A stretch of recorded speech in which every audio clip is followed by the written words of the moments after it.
Olá, começa agora o Em Dia com a Saúde. O programa é uma parceria da TV UFMA com a Associação Médica Brasileira no Maranhão. Um espaço para falarmos sobre saúde física, mental e emocional. Tudo isso por meio de entrevistas com profissionais das mais diversas áreas da saúde. Hoje vamos falar sobre sepse. Já ouviu falar nesta doença? Não? Então continua assistindo e acompanhando as entrevistas do nosso programa, porque a partir de agora você vai ficar em dia com a saúde.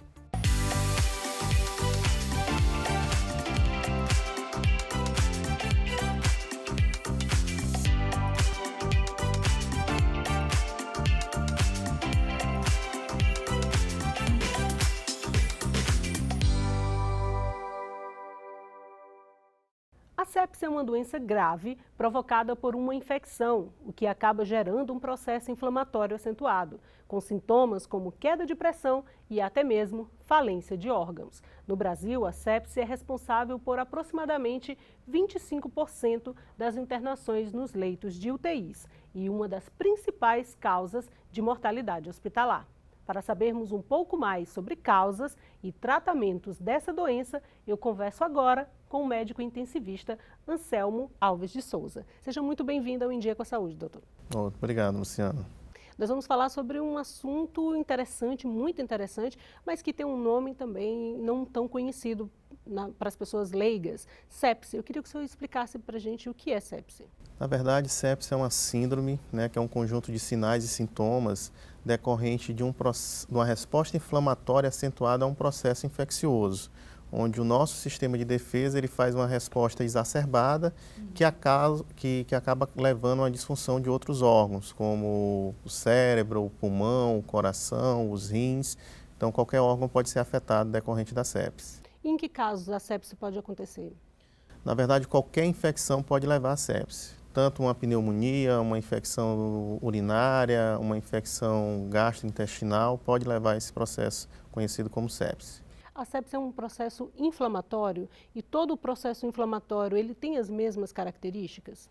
Na verdade, ele é um quadro bastante variado, Isso depende muito do paciente, de como é que ele vai evoluir. Então, ele pode ter uma pneumonia que tem alterações neurológicas, ele ficou mais sonolento, ele ficou confuso, ficou mais agitado, ou o paciente deixou de urinar ou reduziu a quantidade de urina que ele fazia habitualmente. Então, a gente tem uma infecção em um órgão e pode ter manifestações em outros órgãos, em outros sistemas, por conta dessa resposta inflamatória. O senhor falou sobre infecção urinária. As mulheres tendem a ter mais infecção urinária e precisam ficar mais atentas? Na verdade, assim, qualquer infecção, tanto urinária como pneumonia, pode gerar sepse. Então, todo paciente que tem qualquer tipo de infecção, ele tem que ficar alerta para os sinais e a gente tem que pensar que pode ser sepse e procurar o atendimento de imediato. O ambiente hospitalar é um ambiente que tem uma chance maior de desencadear um processo de sepse ou não necessariamente? As pessoas já vêm com essa inflamação e no ambiente hospitalar isso não é tão constante, não é tão comum? Na verdade, você tem nos dois ambientes, tanto no ambiente comunitário, que a grande maioria dos casos são os pacientes que iniciam um quadro de sepse e procuram um atendimento médico. Mas pacientes internados também podem desenvolver isso, algum quadro infeccioso durante a internação. Crianças, idosos, tem alguma chance da sepse ser mais grave nesse perfil de paciente? Na verdade, os extremos de idade, eles são considerados fatores de risco para desenvolver sepse, assim também como pessoas que têm comorbidades como diabetes, doenças que são imunossupressoras ou que fazem uso de algum medicamento que diminui a resposta do sistema imune, são pacientes considerados como fator de risco. E para se ter um diagnóstico, é preciso ir ao médico a partir de que momento? Em que circunstâncias as pessoas devem observar e dizer, não tem condição de eu fazer um tratamento em casa, paliativo, um chá, um remédio que se compra diretamente na farmácia? Que tipo de características podem ser apresentadas e que podem desencadear um quadro de sepse? Então, assim, todo paciente que tiver alguma alteração, causada por uma possível infecção, Então, por exemplo, se eu tenho uma febre muito alta, se eu tenho uma temperatura corporal muito baixa, se a frequência cardíaca, o coração está muito acelerado, se o paciente ele ficou sonolento, ele ficou confuso, ele não era assim, ficou de repente dessa forma, se você observa que ele não está urinando de uma forma normal, isso são sinais que podem levar à suspeição de sepse. De imediato eu tenho que procurar um serviço de urgência e emergência para ser feito esse diagnóstico. O brasileiro tem sempre uma caixinha de remédio em casa, né, para ajudar naquela dor de cabeça, naquele processo incômodo no estômago, mas eu queria que o senhor falasse sobre os perigos de ter essa caixinha de remédio em casa quando nós estamos falando de um processo infeccioso.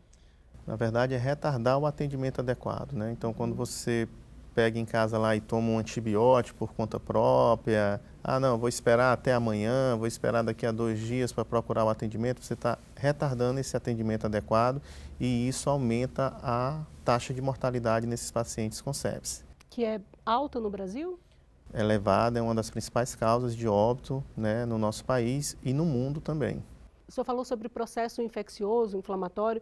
Quais órgãos sofrem mais com esses processos inflamatórios relacionados à sepse?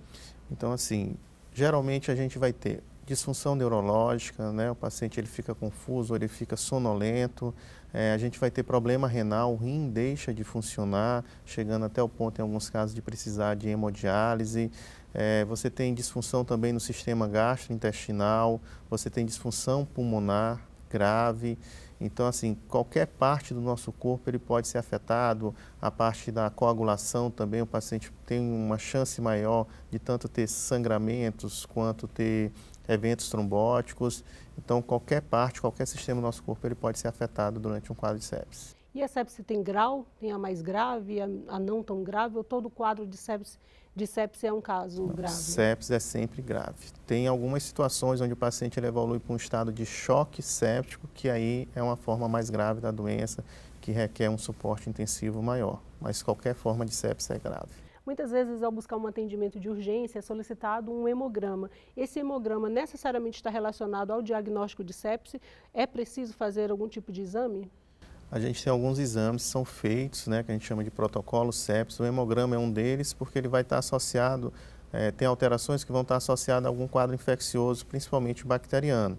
Mas o que é importante é um diagnóstico clínico. Se eu tenho suspeição clínica, eu não vou precisar aguardar o resultado de laboratório para tomar as medidas iniciais, porque o tempo ele é muito importante quando a gente fala de sepse. Gostaria de perguntar para o senhor se esse quadro de sepse ele é lento e progressivo ou em poucas horas pode acontecer um agravamento.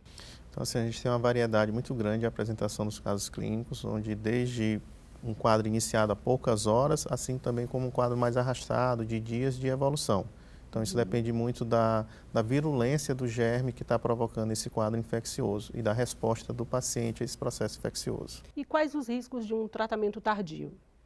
A gente tem vários estudos que comprovam que quanto mais tempo eu demoro em iniciar um antibiótico para esses pacientes, eu aumento a taxa de mortalidade. Então, é de fundamental importância que a sepse seja reconhecida de forma precoce e o tratamento de início imediato. Gostaria de perguntar para o senhor quais medidas podem ser tomadas em casa ou no ambiente hospitalar para evitar esse quadro de sepse. Então, assim, na verdade, se a gente está diante de uma suspeição, quando eu tenho algum daqueles sinais ou sintomas que nós falamos anteriormente, eu tenho que procurar o atendimento de urgência e emergência o quanto antes. E nos hospitais, nós temos protocolos para atender esses pacientes e tomar todas as medidas necessárias e assim reduzir a taxa de mortalidade nesses casos. E além da caixinha de remédio em casa, o brasileiro também tem mania de interromper o tratamento. Já estou me sentindo bem o suficiente, vou dar uma pausa nesse medicamento. Isso é perigoso também? Muito perigoso porque, assim, quando o paciente chega com quadro de suspeita de sepse, a gente tem que iniciar um antibiótico adequado para aquele paciente. Um paciente que já fez uso de antibiótico de forma inadequada, prévia e recente, a gente vai ter que cobrir germes, né, com possível resistência à antibiótico-terapia. Então, o nosso esquema, a indicação de antibiótico, ela já muda por conta desse fator de risco. Uma pessoa mais leiga tem mania de dizer, vou tomar um antibiótico, mas não existe um tipo de antibiótico. Eu queria que o senhor falasse sobre essa necessidade de passar por um especialista, descobrir qual é o tipo de antibiótico. Explica para a gente um pouquinho. Na verdade, a gente tem várias classes de antibiótico e eles são indicados conforme a suspeição clínica. conforme o foco. Se é um foco de origem pulmonar, se é uma infecção urinária, se é uma infecção no trato gastrointestinal, se é no sistema nervoso central. Então, dependendo da origem dessa infecção, a gente vai ter um antibiótico mais adequado para a infecção. Então, os antibióticos são diferentes, são classes diferentes, com indicações diferentes. E qual profissional procurar no caso de suspeita de sepse?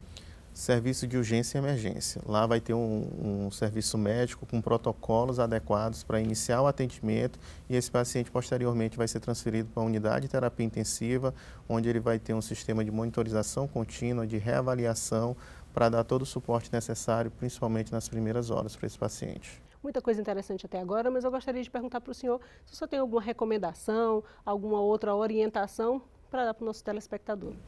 É assim, o que a gente recomenda é que diante desses sinais de febre alta, temperatura baixa, cansaço, né, dificuldade para respirar, sonolência ou uma confusão mental, você perceber que a quantidade de xixi, de urina está diferente, procurar um serviço médico de urgência o quanto antes para tentar fazer esse diagnóstico precoce. Obrigada pelos seus esclarecimentos, pela entrevista aqui no Em Dia com a Saúde. Eu que agradeço aí o convite, né, da TV UFMA e da AMB para falar de um tema tão relevante aí para a saúde pública brasileira. Muito obrigada pela sua presença aqui com a gente.